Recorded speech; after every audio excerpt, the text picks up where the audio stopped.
It's the worst fucking podcast that you'll hear. It's not that respected when it's the collective as Christian would cheer. It's the worst fucking podcast that you'll hear. Collective Podcast!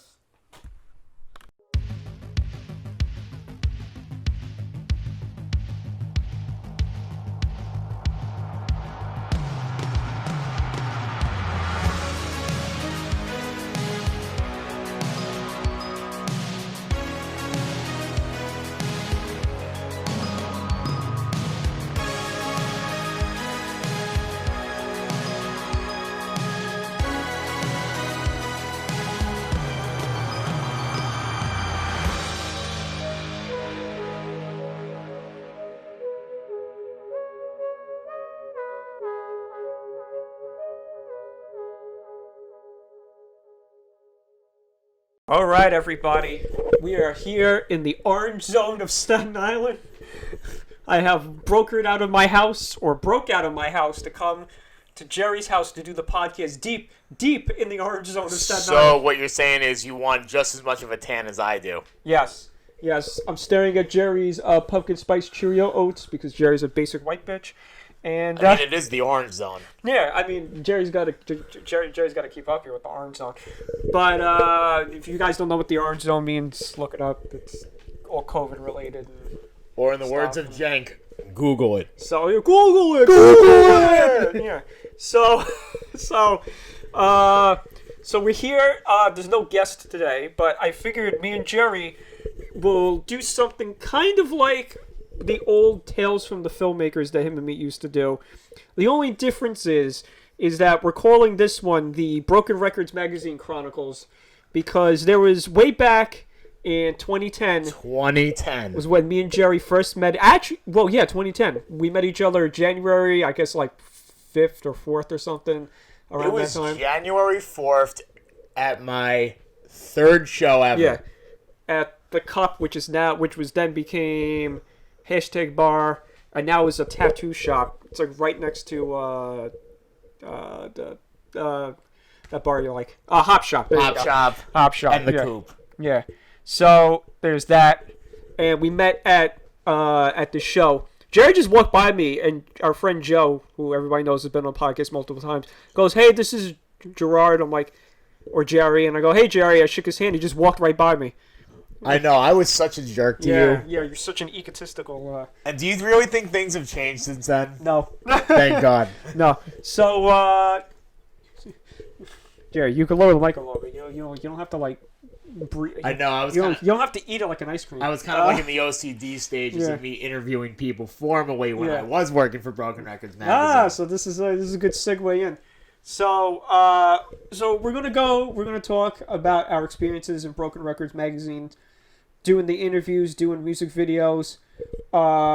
It was about a 3.5 year period that we did this. All 3 years I was deathly sick with what we did. What we now know was non-erosive reflux disease and a gluten allergy. So, but we won't get into that. So it's the symptoms of being sick of me that led you to your health of sickness. Yeah, because you're full of gluten, Jerry. That's why. Why do you have a coffee, a water, and a beer here? Yeah, he's got Blue Moon and a Baskin Robbins Dunkin' Donuts latte. So anyway, so let's get into this now. So we met in 2010. Yes. And I think we have to talk about, if we're going into 2010, we have to talk about the first, I guess, pseudo show that you helped me out with was the very last KCW show, the wrestling show that we did. That is the pure epitome of humble beginnings. The pure? Pure. Okay. Pure. So, Jerry helped us out with that, and then the company closed, or the business closed, or whatever. The YouTube channel closed, which of course is purely Jerry's fault. Or in Cuomo's terms, it's on indefinite pause. Yeah, it's on indefinite pause. So I don't remember exactly what our first interview was, Jerry. Do you remember? Was it did we wait? Was it in 2010 or was it in 2011 that we started? Because that whole time period is like a little bit of a blur to me. One of the first interviews that we ever done was, I believe it was either G Smalls or Cody Simpson. And then we did Jared Lee right after. I want to say the first interview was G Small. No, was G Smalls in the fall? Because G Smalls was in the fall. Okay, so then the first one was Cody Simpson. Yeah. Yes, Cody Simpson, who was the Australian Justin Bieber. Yeah. Our first interview ever at the time. So we'll get into the Cody Simpson one. So first, I know you came to me and asked me to do interviews, and I was all game because I needed footage for my reel, which was not existent at the time. Did you just get like a new camera or something too? Yeah. So this was definitely 2011. So I got a new camera. I went to B&H. That was a very interesting day carrying all the camera equipment back. The day that I went with you? No. This was another day. This was another day. Okay. I know which one you're talking about. No, I had to carry a tripod, a camera, audio equipment, and like one other thing. It was me and my poor mom. I just had to like walk through the city and just carry all this stuff to get on the bus. You got a gym workout for the year. Yeah, she got her one gym workout. But so the Cody Simpson. Excuse me. The Cody Simpson interview was my car at the time was on death's door, and I'll get into that. What car did you get? It was the black car, the very first black car I had. Was it like a 2007? 2007. Try 2004. Oh my god. It was 2004. Now, guys, keep in mind it's 2011 now. So this is 2004. I think Elantra or something, and it went through. I tore that thing up like you have no clue. So you can drive 55. Yeah. I can and I can't. That's great. But so I wasn't. The interview was in where? Long Island, right? It was in Long Island, I believe, in the Smithtown area. Probably. It was one of those big malls, like within that vicinity. Yeah, and I didn't really drive on the highway at the time. I was still a new driver. I think I was like a year or two. I didn't have a driver's license. Yeah, you didn't have a driver's license. This is pre-Jerry having a license. This is pre-Uber. Pre-Uber, but there was zip cars, right? Yes, there were. There were zip cars, yeah. Is that even around? I don't think so. Yeah. That's kind of like MySpace for Facebook. That's funny. So we had to get a ride. We had to find somebody. So and then glaring from a distance, a mohawk that weighed more than the man himself. Mohawkiness. Henny Clugs, one of our other guests who have been on Collective Podcast, comes to the rescue. And this guy, he has no idea what he's in for. He has no idea how I navigate through New York, which means I have no knowledge of how to do so. And then when he was driving myself and you to the mall with the interview, we were trying to find our way. Finally, as we get there, 10 minutes before we were supposed to go on. So then we're running through the mall. We're trying to get like to where we were supposed to be. And then they're like, you go on now. And then I'm like just scraping out my questions. Yeah, you run out to me, grab the camera. Legit, like it was only you and me, but I had Clugs come in. Right. Because I was He was our bodyguard. No. I made the joke to the guy. I was like, "Oh, he's my assistant." And Clugs gave me like this look. That was like, but he was a team player. He was my assistant. Oh, he's my assistant. But he was such a team player. He was so funny. But we went in there, and the interview went pretty well. But my camera handling was a little crooked. It wasn't positioned correctly. It was moving a little. I don't think I was allowed to bring a tripod in. I remember that perfectly. Yeah. They were like, "Yeah, you can't bring a tripod in," because there were other people right after you for setup. Yeah. So in that regard, I pretty much had to swing by my interview questions with Cody, probably like for 10 minutes. Yeah, you blared by them. It was. Well, they kind of pressured me to do it that way. Yeah. I mean, I still remember one of the questions you asked them was, "When did you feel that you made it?" And you said, "I haven't made it yet." Right.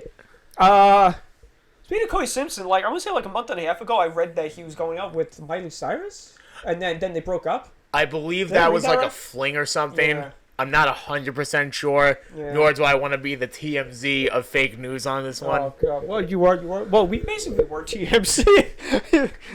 Well, I was trying to make a TM. No. No. I was a good intentioned interviewer. My favorite part of that day is me and Clugs bonding over our love for James Bond. That's right. I remember that. Yeah, him and me were in GameStop. I think you had to run around and try to find the entrance, and you were just just wait here. Oh yeah, because I was trying to have you two like centered once like we were able to enter in or whatever. So, but I do remember. I believe it was before and then after you were still bringing up James Bond. I'm like, best friends ever made. Best friend, yeah, because him and me were talking about the books. I didn't read the books, but he said he read a lot of the books, and we were just going on our favorite James Bond, and I was mentioning Sean Connery. May he rest in peace. He just died a couple of weeks ago. One of my favorite James Bonds ever is him. But we get off on another podcast about who our favorite James Bonds are. But he was my favorite. But him and me were just going off on that, and then my other favorite moment of that trip was the car ride. We were listening to all Tony Hawk Pro Skater. Oh right, because Kenny had like I think he had a playlist. Yeah, or he had a something. playlist. So you and me and him were like singing in the car. Was it Superman? I think yes, Goldfinger Superman. Goldfinger One Superman. of my favorite video game Yeah, songs. we were. If you want to talk about like the Nerd Asteroid group on Facebook, Yeah. if you had to segment the topic for Tony Hawk games, this guy, Mr. Gerard Uselli, would be soaring through the hinges on that one. He doesn't play a lot of video games, Jerry. But when we can get on a whole podcast. Next time we have John Gregorio on, we'll have him. We'll get him mad. We'll have him go over the whole epicness of you, who never played Mario Party, destroyed everybody in Mario Party by not even trying. But that's another story. That's for another athleticism. day. But yeah, that was the one game you played was Tony Hawk Pro Skater. That kind of like And Tekken. Yeah, that drew like the landscape for my music taste and how they got me into doing more introspective like art or writing music myself. Like that kind of like set the template for me to really dig deeper as far as how I get to know people on a musical standpoint. Yeah, I have video of myself as like a 11-year-old, 11-year-old playing Tony Hawk Pro Skater and singing to the music, which is funny. What was your favorite song off Tony Hawk? Yeah, and another one that I'll sing to you afterwards because the lyrics that I made up were like not super euphoric. What is it? That's Life by Frank Sinatra, which is technically true. No. That's right. That song was in there. But no. So then, what did we do? We did G Smalls, right? Yep. And G Smalls. Yeah, Greg. Mr. Greg. Mr. Greg. Oh, I love him. Yeah, we'll get into all that stuff. He is a character upon characters in the best ways possible. And I mean that fully because that is one guy, if he believes in you and if he's somebody... And he'll push you. Yeah, he will push you. And if he really thinks that you're doing something right, not only for the sense of yourself, but bringing him along for the ride, like he will make sure that ride only reaches the pinnacle of the roller coaster. Yeah, because he was really pushing his career and stuff. He doesn't do it anymore. I'm not sure why. Because he has a family. No, he has a family now. Right. But I mean, even before like then, he wasn't like he kind of stopped doing it. But him and his wife are great. They were both very supportive of him, and they really liked me, so they were supportive of me and all of our career stuff. That we were trying to do, but him, I still remember him walking. Where did we do? We did it like a back of a church or something. What was it? Oh, so are you talking about the first music video we did with No. him? The first interview. The first. The interview that we did with Okay, G so I know yeah. exactly what that. I went to Johnny Utah's that night. Oh, of course, yeah. So I was just like 21 at the time. I wear this like 1920s like cap or whatever. Fedora. Fedora. There we go. Oh my god. And I was interviewing G Smalls with my flannel shirt and the fedora on. I never felt more like a Guido in You my never life. felt so out of place, especially with all love to G Smalls. He looks like Andrew Dice Clay a little bit. Right. And even when he talks to you, it's like, oh, and It's like, so, oh. So that was just a trip onto itself. What was it? I couldn't find the entrance, or did I have to pick you up? We both couldn't find the entrance, and then it was funny because we think it's like a hole in a wall. There was surprisingly a very nice studio set up in there. Yeah, it was. I was really happy with it. If only we had the setup that we had now, I think the interviews would be a lot better. Right. And that's where we met. Who did we meet? What was it? The guy that ran Broken Records? Scott was there. Scott was Scott there. and the other guy. I forget his name. Justin Sarachik? No. Because Justin was involved with us for a little bit, too. The bald guy. The bald guy. Oh, man. He had glasses. He had tattoos. I know who you're talking about. Yeah. I wish I could remember his name, though. Yeah. Well, what happened is you'll remember it after the podcast. Probably. That's what you'll do. But yeah, we met him, and they were going over all this crazy film stuff that they wanted to do, and I was... Oh, that's right. Scott did want to do a lot of stuff. Yeah, with film at the and time. it was a little... They were making me a little uncomfortable with the stuff that they were talking about. Especially around the time I wasn't that... I mean, I talk about it all the time how unhealthy I was, but I wasn't in the best health back then, so them talking about doing 12, 15-hour days was just... oh my God, it was almost like unfathomable for you. Yeah, now it's like 12, 15-hour days. Pfft, Right. I could do that in my sleep. I lost where I thought now. Oh, so then I think we skipped over an interview. What was the Rising Sun All Stars? Rising Sun was in between Cody and G Smalls. I thought that was like early 2012. No, because it was warm out. That's right. Okay, so Rising Sun, I think, was then right after Cody Simpson. Yeah, because that was Cody Simpson was the first resume booster for the two of us. Yeah, the Rising Sun All Stars one is actually my favorite. That was a fun one. That one's my favorite. They performed for us. Oh, they performed for us. They did the interview. They were very nice to us. They all participated. Yeah, they were all very, very likable. Even one of them who never talks for anything. Yeah, was talking. Yeah. Yeah, I mean, and I liked them. It was reggae, which, I'm not. Like, it was crazy. different for Staten Island. Island. I wasn't crazy. I'm not like a huge reggae fan, but they were like my favorite bands. We were supposed to do a music video with them. That's right, because me and Gary were talking, and then they went on like a big tour. Yeah. Then he never got back to me as far as like when it would like the stars would align for both of us to do it. Yeah, but still, that's still one of my favorite. It's just the places that you bring me, Jerry. There's range from, oh, this is really nice, to, oh my God, I'm going to get shanked in the middle of a corner somewhere and left for dead. Like, where is Jerry sending me? And this was one of those, oh my God, I'm going to be shanked. I'm going to be on the ground bleeding out. The music video. No. We'll get to that soon. No, I'm talking about the Rising Sun All Stars, because it was in the back of Sand Street. Sand Street. I was like, I'm going to get shanked. Sand Street's an interesting place because I used to hang out there a lot with people, and like it's usually pretty peaceful there. Yeah. But it's weird. Like they have bullshit that happens. They have a when reputation. when people don't do anything there. It's like it's always fucking bombarded. Like if no one's there. But I feel like when bands actually play, it's not a big deal to actually go there. They record. I mean, they you can hear the music. That's a big music area. It still is, even though it's kind of been hit pretty bad. Right. With COVID, and then even pre-COVID, they were getting hit pretty bad. That whole area can be just if very up and down. Yeah, that could be a really big art haven, but it just never seems to figure out how to get past that. We need like a solidified independent media company. Yeah. That represents all of it. Yeah. That's consistent coverage for what goes on. Even though, I mean, we do have one on Staten Island, but it's all the way out over here on the island. The jail. Oh yes, he's on Mike. That guy's on Mike Bloomfield's show. Yeah. Very cool guy. Yeah. So he runs that production. I think he does like interviews with the Advance now. Yeah.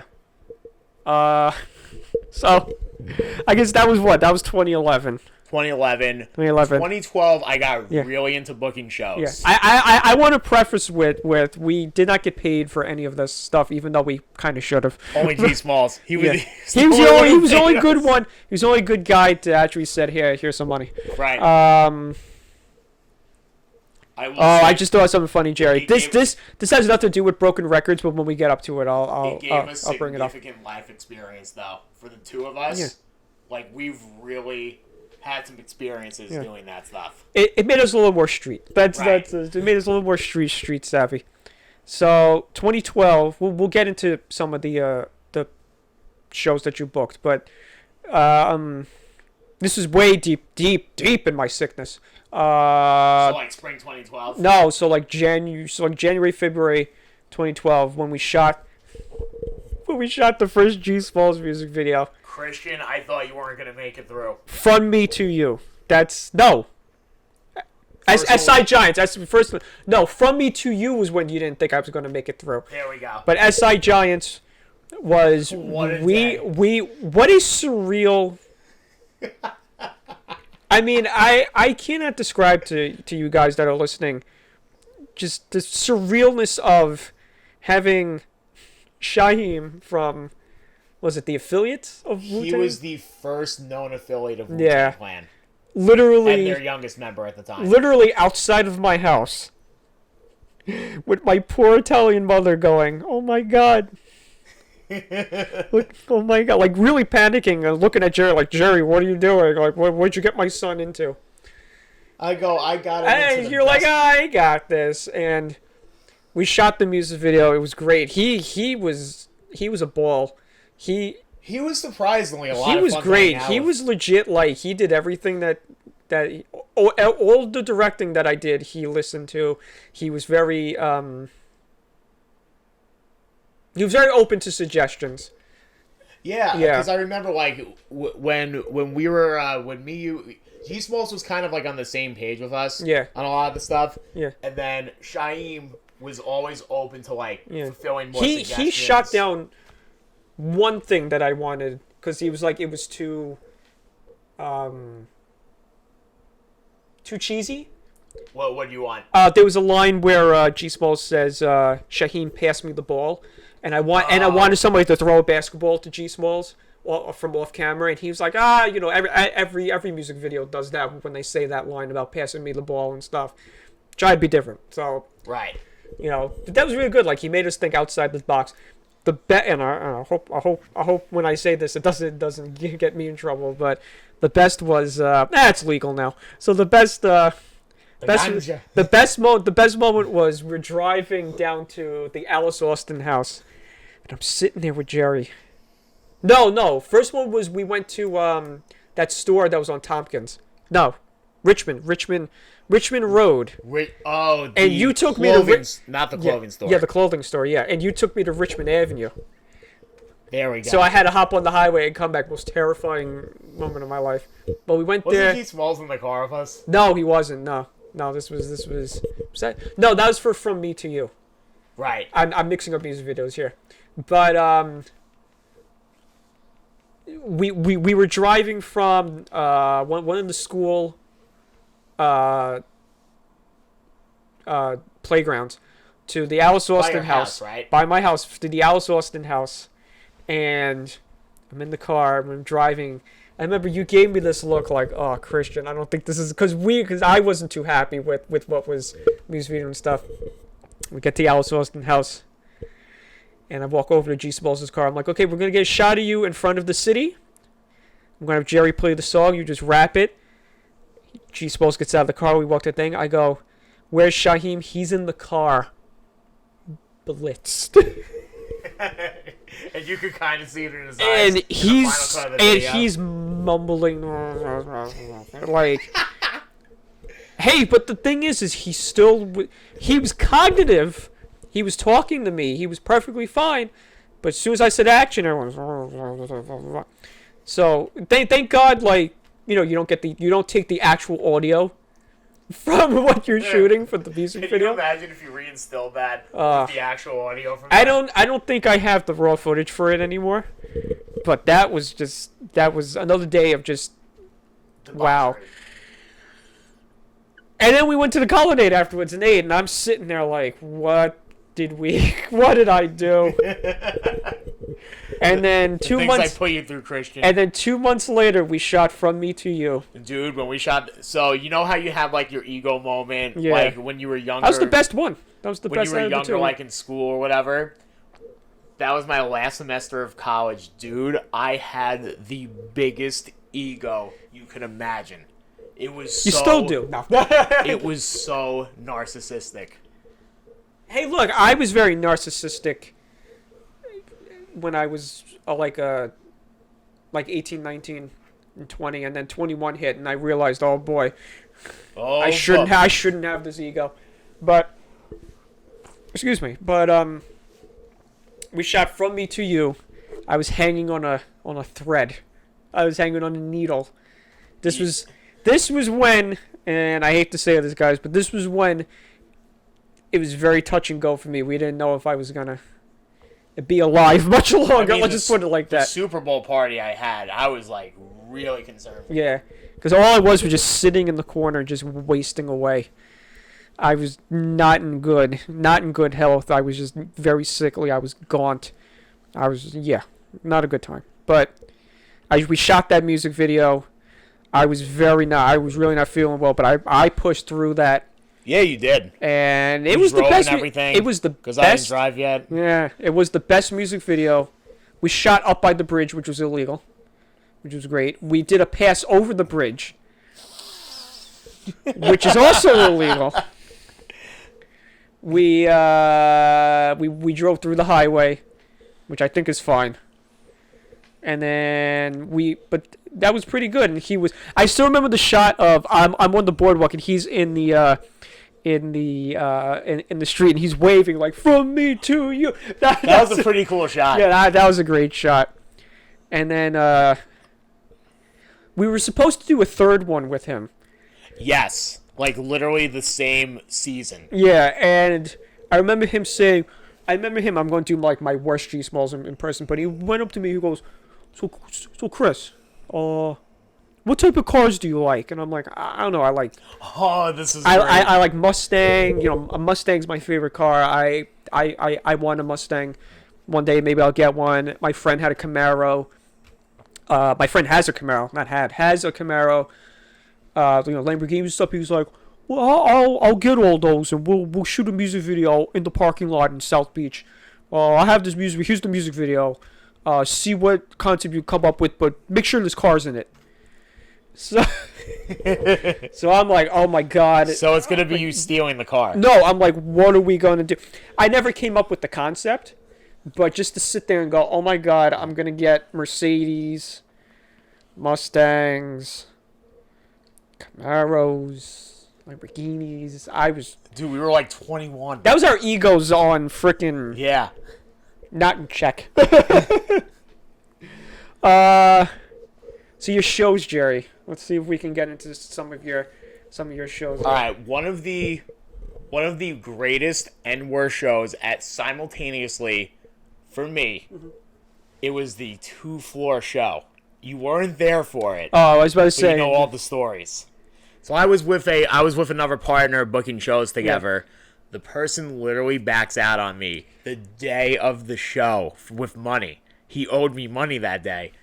And then from there, I had one section compromised as far as them actually being able to play downstairs. I was able to do some negotiating with the owner of Dock Street, and I was able to save that portion. I had over 20 bands in 5.5 hours. This is sounding very familiar, Jerry. Are you sure you're not talking about the event I helped run last year? Last year? Oh. No, yeah. Let's not bring that up. But you made me remember something that we skipped over, Jerry. What was that? The documentary. Oh God. Do you want to talk about that, or you just want to like leave that? I'll talk about it for a little bit. Yeah, I mean, I don't want to put you on the spot or anything. The documentary was one of those first endeavors I had when I thought my vision would come to life with no plan of execution, and that statement just truly spoke for itself.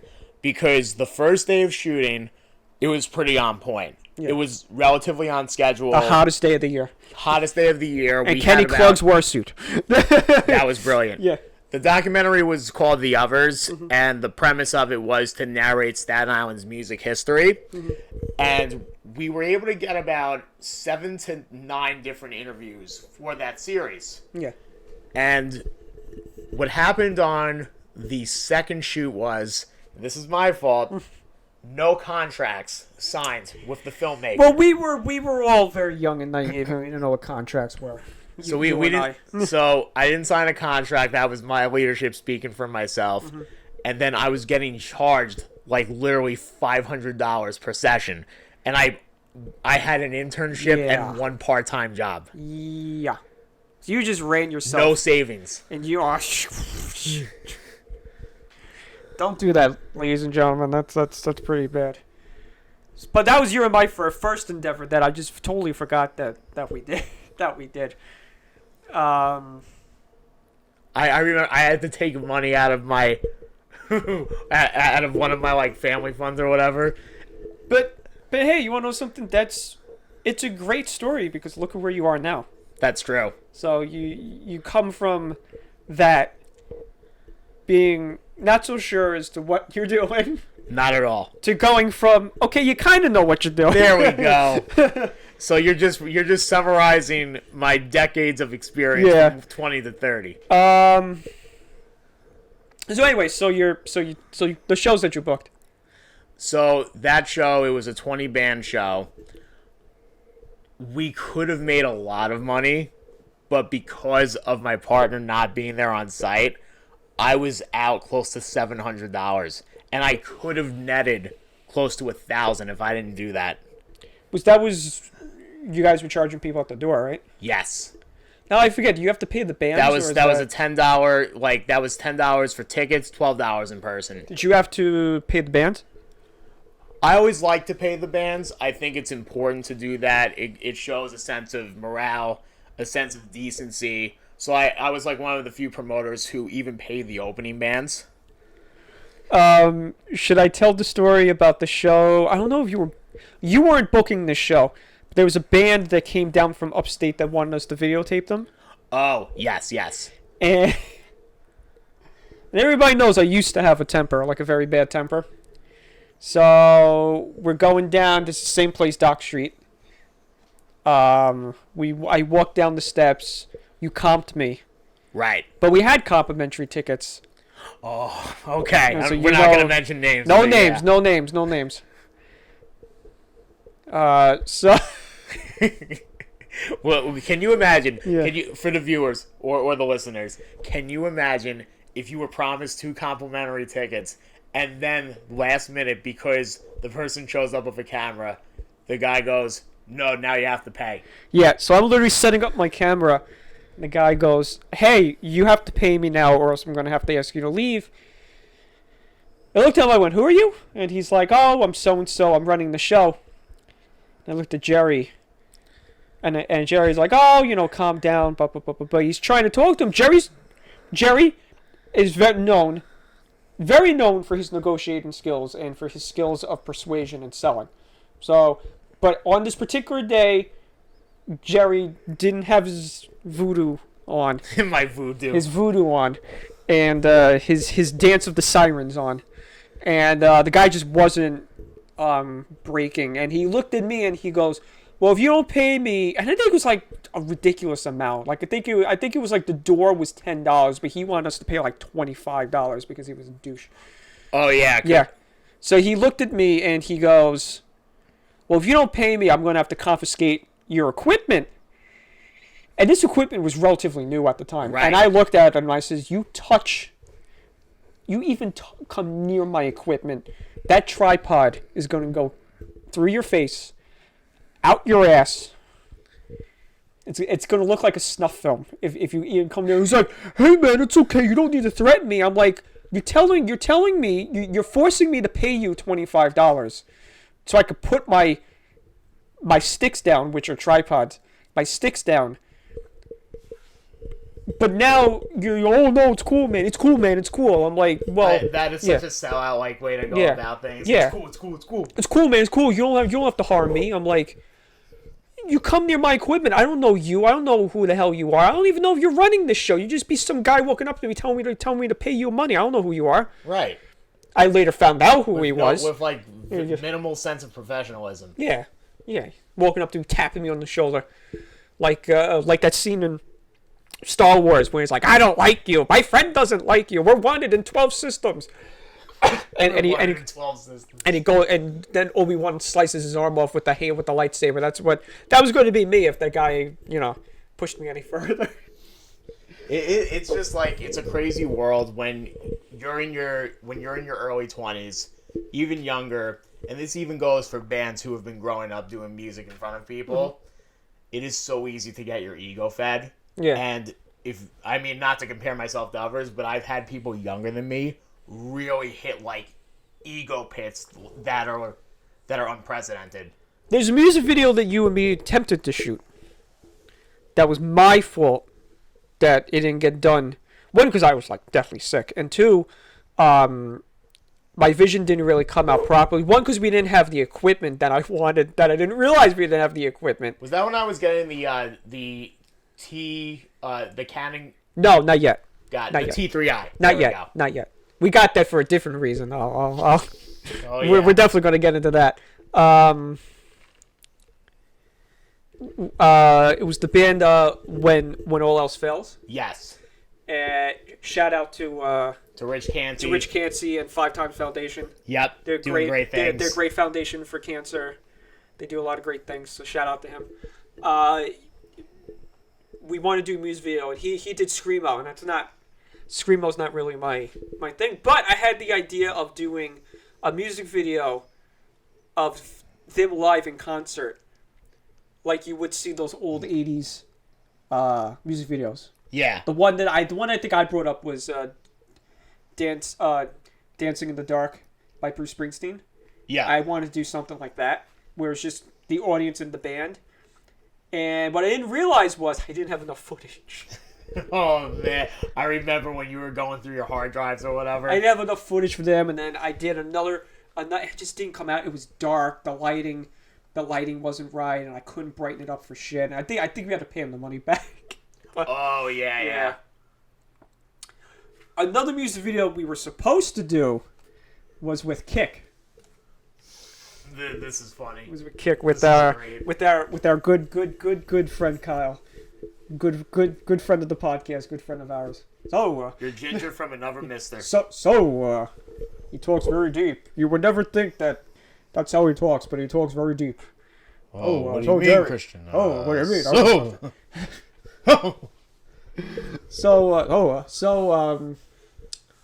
mean? We wanted to do a music video for, was it Kick or was it the second band or the renamed Kick that I still yell at him about to this day.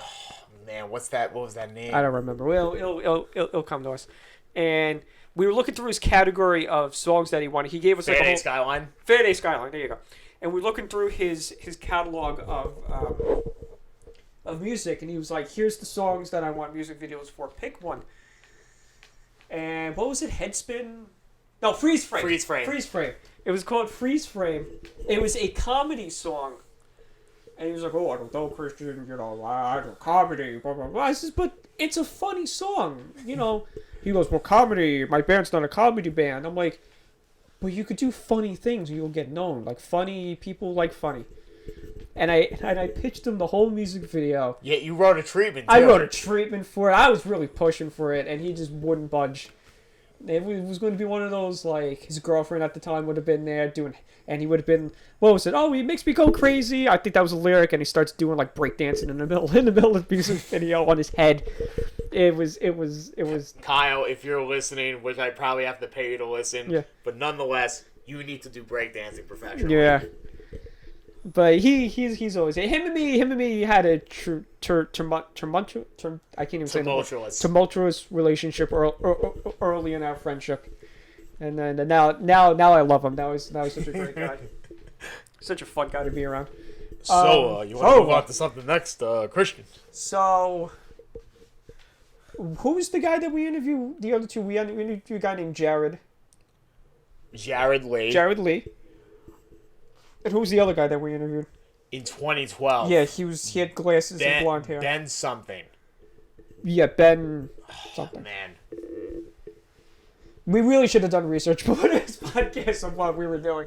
But, wasn't he like a backup drummer for like Pearl Jam or something?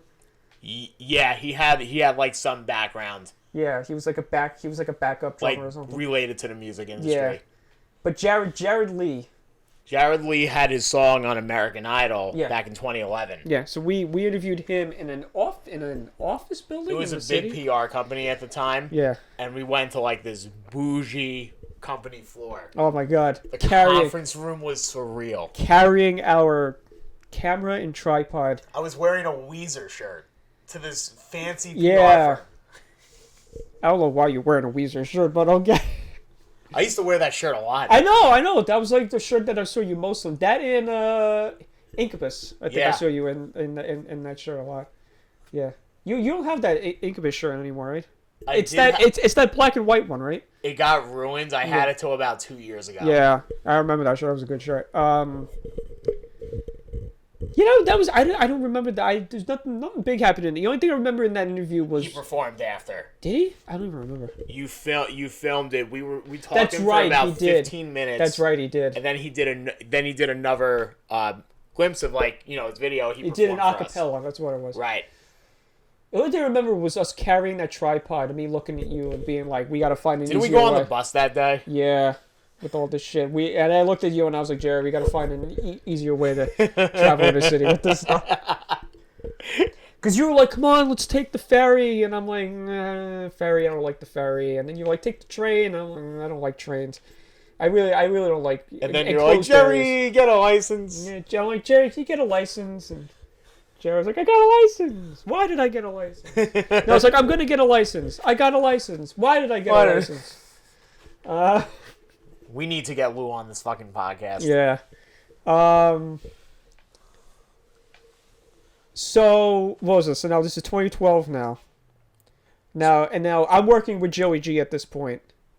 We've done 2 music videos. I was so stupid with money. Even though I had some very good shows that year, I was so belligerently stupid with money back then. I came to a lot of the shows. I shot videos for what was the band we were shooting for when that guy tried to confiscate my equipment for no reason?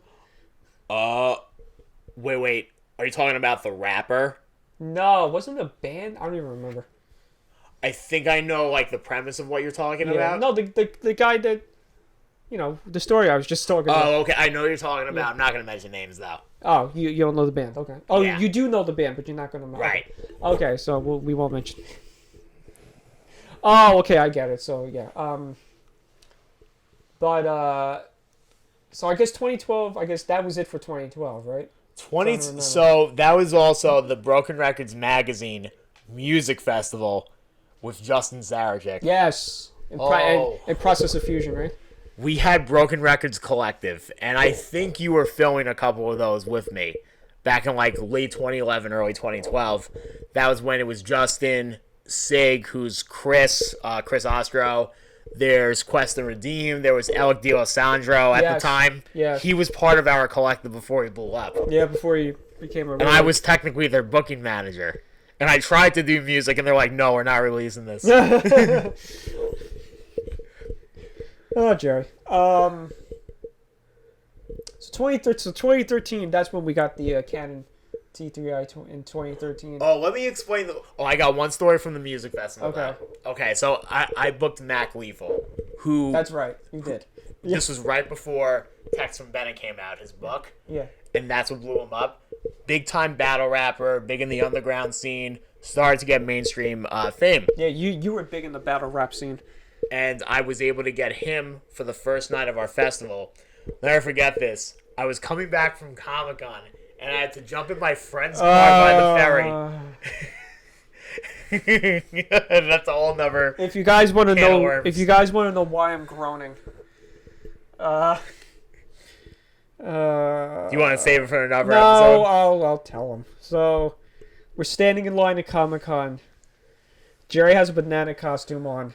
Jerry knows nothing about comics, knows nothing about movies, knows nothing about cartoons, anime, nothing. Not a nerd. Jerry's farthest thing for a nerd, standing in line at Comic-Con in a banana costume. And he has a executive press badge. So we get past one of the doors, and the guy goes, "Oh, come in, sir. You're a bad." And now we're standing in line for another 20 minutes waiting to get in. And Gerry, who knows nothing about comic books, just jumps the line and gets in. And that was the late.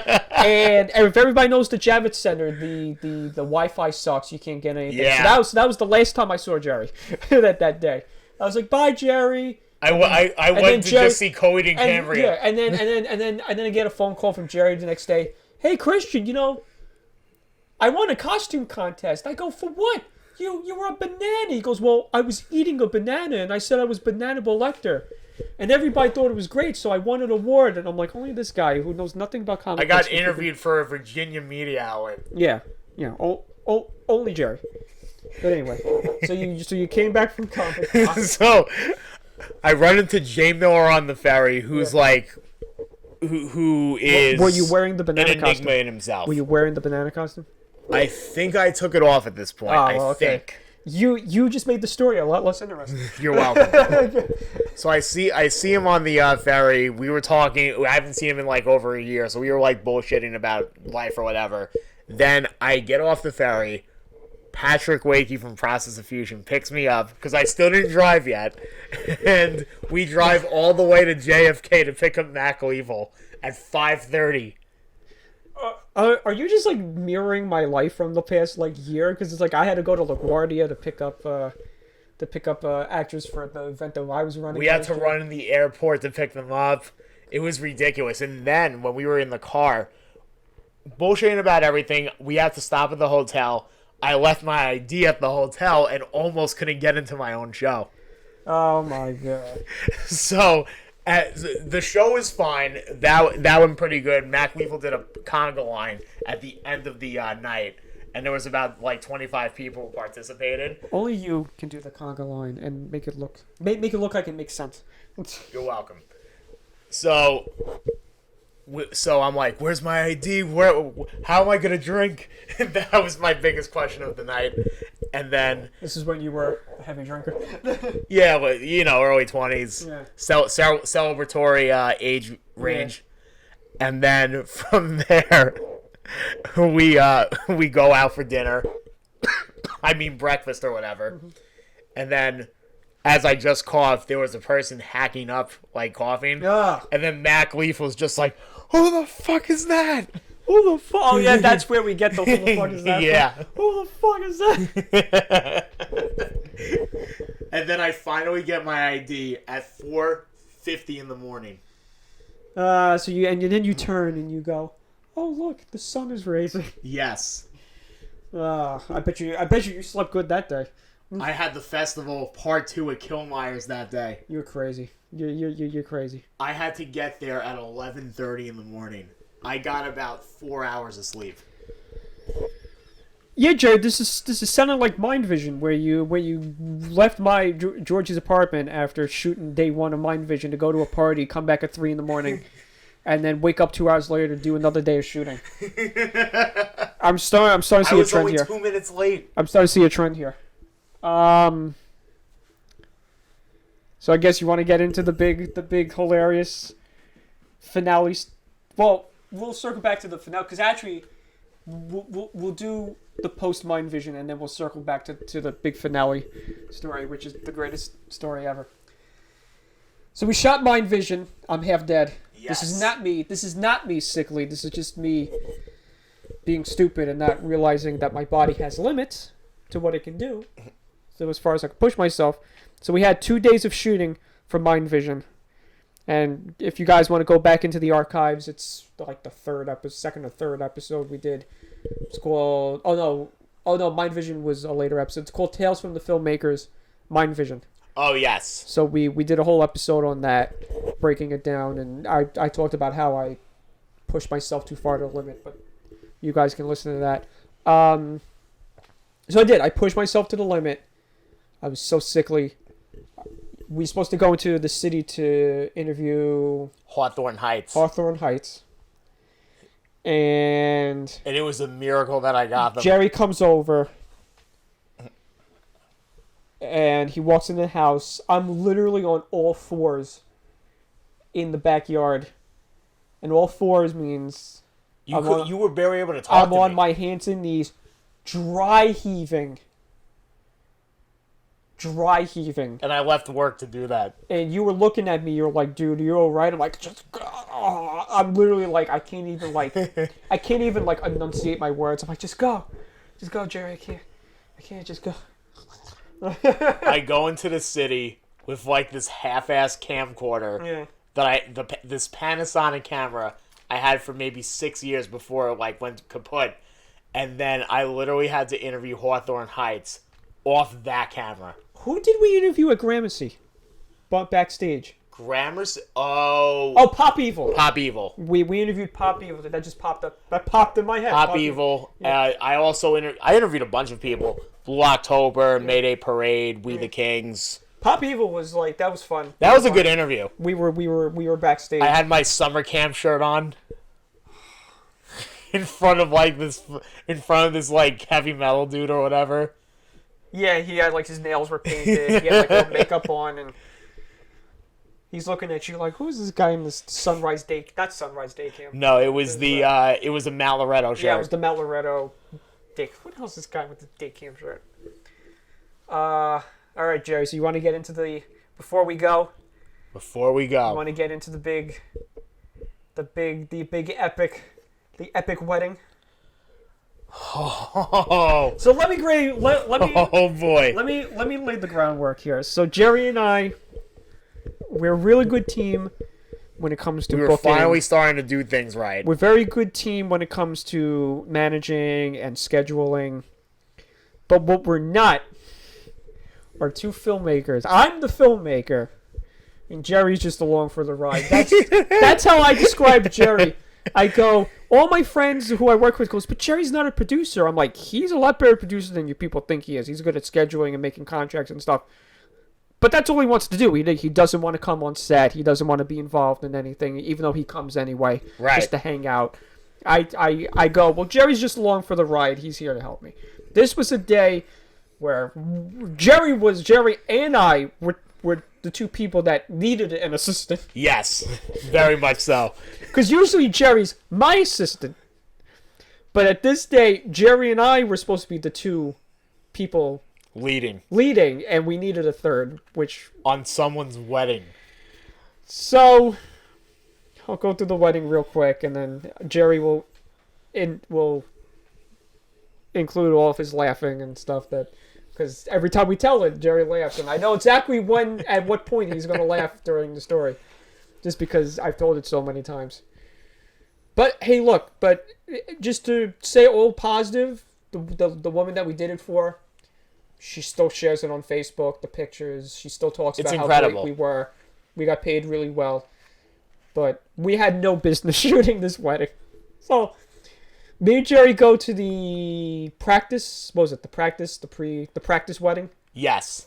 We go to the church. Now, this is the church that I attend every Sunday, so everyone knew me there. Everyone was pretty comfortable with me. Yeah, you had a very far commute from your house that day. Oh yeah, we'll get into that.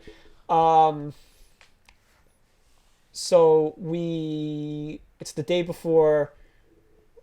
We're doing a good job. We go back to my house. Now I'm starting to panic. And Jerry's the one that's supposed to calm me down. But little did I know, Jerry's panicking. We're going on the Joey G website, writing down pictures and stuff to do. We literally... I feel like we could have given Joey G ownership of Wikipedia. Yeah. So we did that. So we the next day, I wake up. I need a whole bunch of coffee in me. I'm literally like, I didn't sleep the night before. I'm stressed now. Jerry, of course, sound asleep in my living room, snoring. Don't you miss that? Yeah, no. So he's snoring in my living room, and I'm waking up. I'm like, what the hell are we gonna do? So we go to the church. So we go to the house first, and I'm taking all the video on the wedding, the pre-wedding, everybody getting makeup. I'm taking video of the wedding dress. I'm taking pictures of everybody. You're helping me. I'm very naive and shy. Now I'm not. Now I would have been all over, like, you here, you do this. But back then I didn't have a lot of confidence in myself, so I think I was a little over my head on this one. And I was usually who's Cool, relative. calm, and collected. Yeah, cool. Not cool, calm, and collected. And I was just like, yeah, we're just gonna make it work this way. But I have to admit, Jerry, the best picture was not taken by me.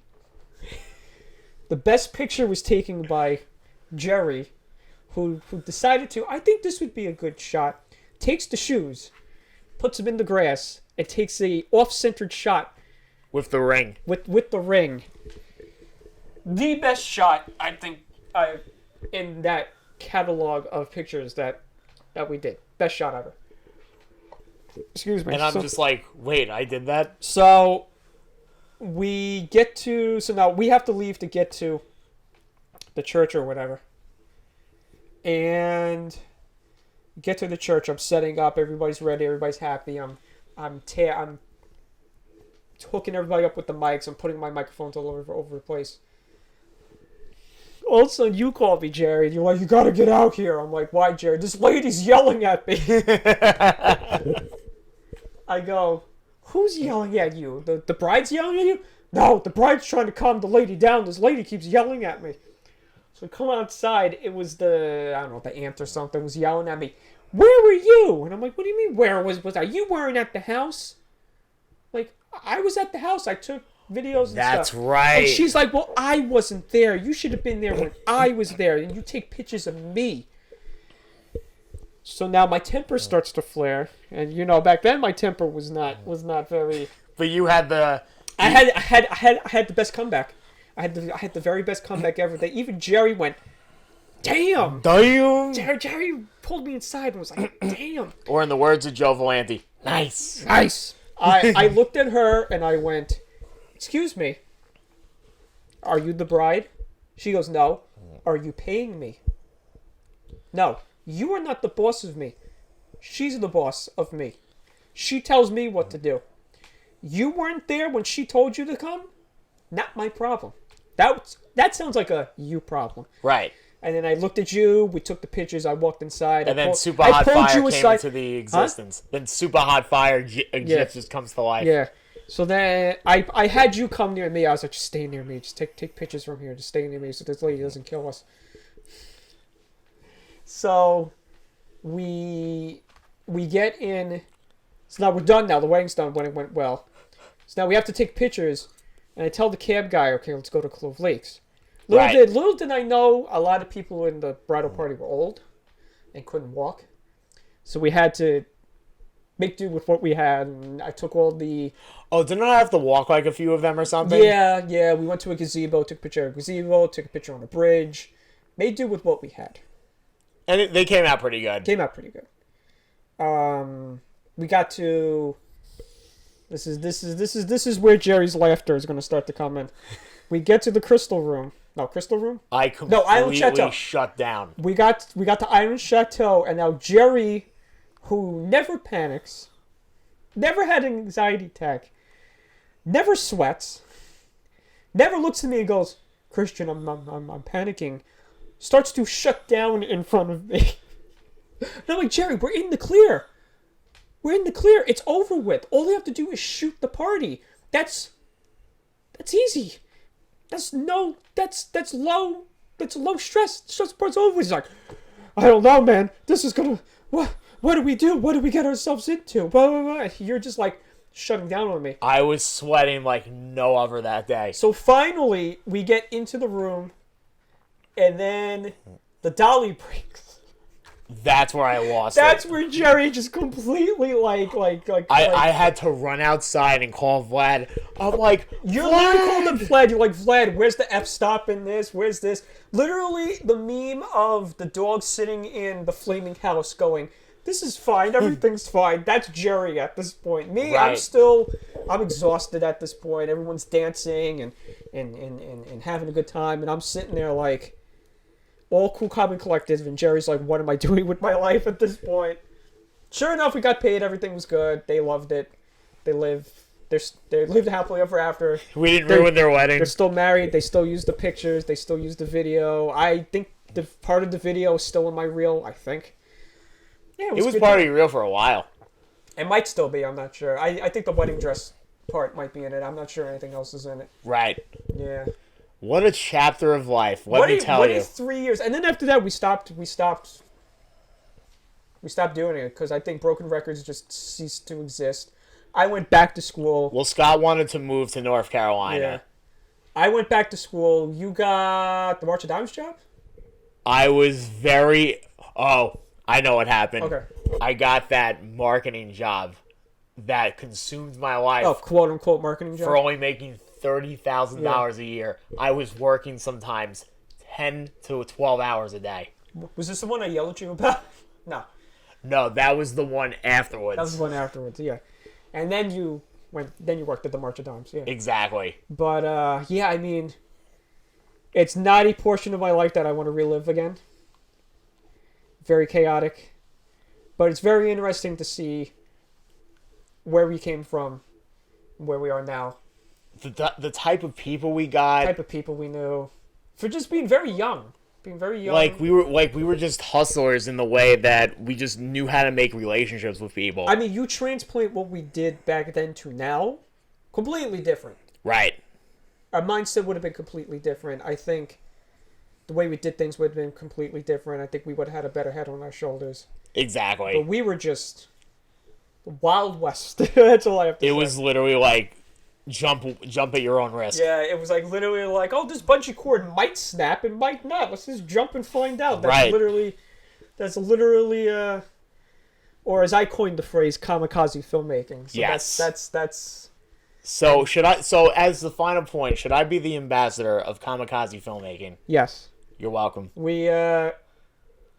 And then we made Mind Vision and Black Sun, we got 25% more organized. Yeah, who I've beaten into the ground about Black Sun. Yeah, but that's it, Jerry. I mean, we talked an hour about a good 3 years of our life. Crazy stuff, man. So to wrap it up, Jerry, I'd like to say thanks everybody for listening to all the previous episodes. We're really getting good feedback. We're definitely on a roll. Definitely on a roll here. At the time of this taping, we're taping this November 30th. We just announced me and David Grace, who was on the last week's episode. Great interview. Great interview. One of my favorite interviews that we had. We announced our new film that we're going to be making in 2021. It's Awake. If you guys want to find out more about that, you go to nightsboard.com, where I'm blogging about the process of making the film with the blog, which is aptly named Tales from the Filmmakers. So, and it's called Awake. It's my experience of getting the production Bible and what goes into a production Bible, or as I like to call it, the ritual of getting a production Bible. We didn't do a production Bible until 2014. No, we did. Oh yeah, we didn't. We didn't do a production Bible until 2014. For 4 years of working together, we never did one production Bible. Maybe I should have done that for the G Smalls Music Videos, but that's besides the point. So there's that. Go to nightsboard.com. It's a great website for content creation if you want your work being shown. David talked about it last week. The Collective Podcast is on there as well. You can find me on there. I'm always writing blog posts and just sharing funny memes. As I said, Collective Podcast is on there. Nightsboard Podcast is on there for all your Dungeons and Dragons needs. There's character sheets and stuff, and all talk about creativity and creating your campaign and stuff. There's going to be a lot more content on there as the months come. Keep an eye out for the month of December. We're going to have some great stuff coming out, me and David.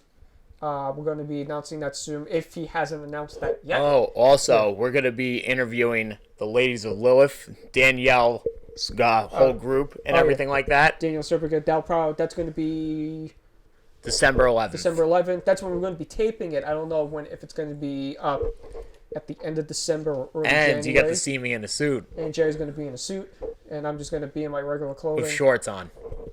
We're gonna have a great conversation. Danielle and I are going to be making jokes about I'm your son and stuff. It's an inside joke. Maybe I'll bring it up on the podcast. But yeah, so look out for that. Look out for more podcast interviews. We're going to be doing a second Christmas special. Yep. And we're going to be doing a whole review of The Mandalorian to which Gerry will sit back and just nod to death. I actually watched one episode. Oh, yeah, so Gerry will... I know things. So he knows things. So we're going to have a review for The Mandalorian. We're going to give that a couple of weeks before we review. Lots of things happening here. Again, Awake. You can find Awake on Instagram at Awake Movie Film or Film Movie. It's one of those. Follow us there for all the updates. I have for the Awake. other account. Huh? I have the other account. You have the other account, the podcast account. So yeah, so just follow us there. It's great. Again, nightsport.com for all your content needs. And yeah, Gerry, so let's get at it. Oh yeah, follow us on YouTube, Caputo Collective. Listen to us on Anchor or Spotify. And let us know below what you thought of our crazy stories. And if you have any crazy filmmaking, crazy stories as a kid, weddings and stuff, let us know below, Gerry. Yes, and then follow us more on the journey, no matter where we are on Staten Island. And thanks, guys. I love you too.